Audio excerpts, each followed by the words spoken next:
The Cosmos and the Self by Swami Vivekananda. Everything in nature rises from some fine seed forms, becomes grosser and grosser, exists for a certain time, and again goes back to the original fine form. Our Earth, for instance, has come out of a nebulous form which, becoming colder and colder, turned into this crystallized planet upon which we live, and in the future it will again go to pieces and return to its rudimentary nebulous form. This is happening in the universe, and it has been through time immemorial.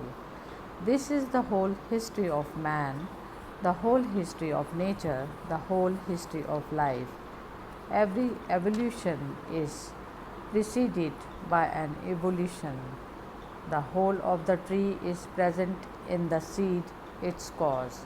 The whole of the human being is present in that one protoplasm. The whole of the universe is present in the cosmic fine universe. Everything is present in its cause, in its fine form.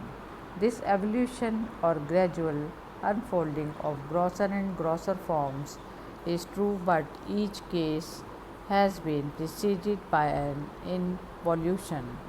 The whole of this universe must have been involute before it came out, and has unfolded itself in all these various forms to be involved again once more. Take, for instance, the life of a little plant. We find two things that make the plant a unity by itself: its growth and development, its decay and death. These make one unity, the plant life. So, taking that plant life as only one link in the chain of life, we may take the whole series as one life, beginning in the protoplasm and ending in the most perfect man.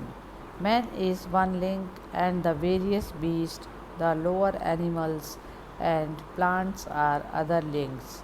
Now go back to the source, the finest particles from which they started, and take the whole series as but one life, and you will find that every evolution here is the evolution of something which existed previously.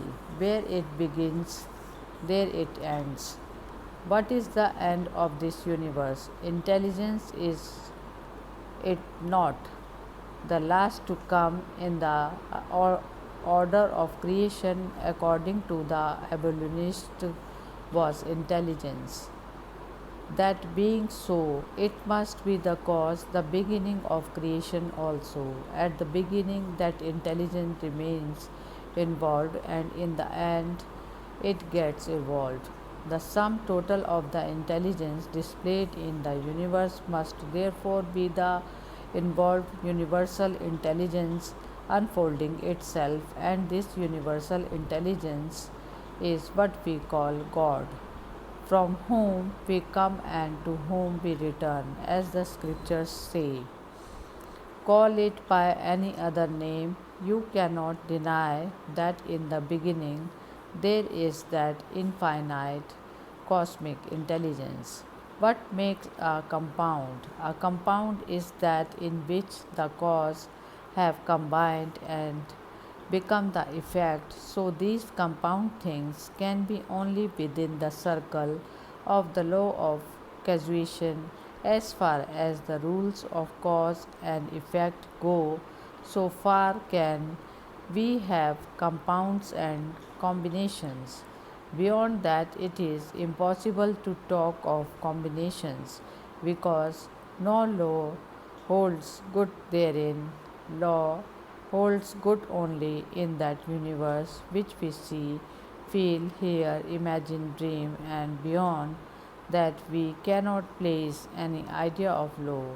That is our universe which we sense or imagine, and we sense what is within our direct perception, and we imagine that in our mind, What is beyond the body is beyond the senses, and what is beyond the mind is beyond the imagination, and therefore is beyond our universe, and therefore beyond the law of causation.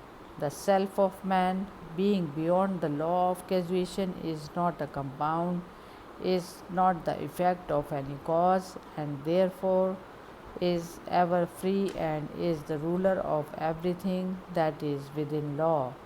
Not being a compound, it will never die, because death means going back to the component parts, destruction means going back to the cause, because it cannot die, it cannot live, for both life and death are modes of manifestation of the same thing.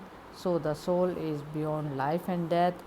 You were never born and you will never die. Birth and death belong to the body only. The doctrine of monism holds that this universe is all that exists, gross or fine, it is all here. The effect and the cause are both here. The explanation is here. What is known as the particular is simply repetition in a minute form of the universal. We get our idea of the universe from the study of our own souls, and what is true there also holds good in the outside universe. The ideas of heaven and all these various places, even if they be true, are in the universe. They altogether make this unity. The first idea, therefore, is that of a whole, a unit composed of various minute particles, and each one of us is a part, as it were, of this unit. As manifested beings, we appear separate, but as a reality, we are one. The more we think ourselves separate from this whole, the more miserable we become. So, Advaita is the basis of ethics. Hari Om Tat Sat.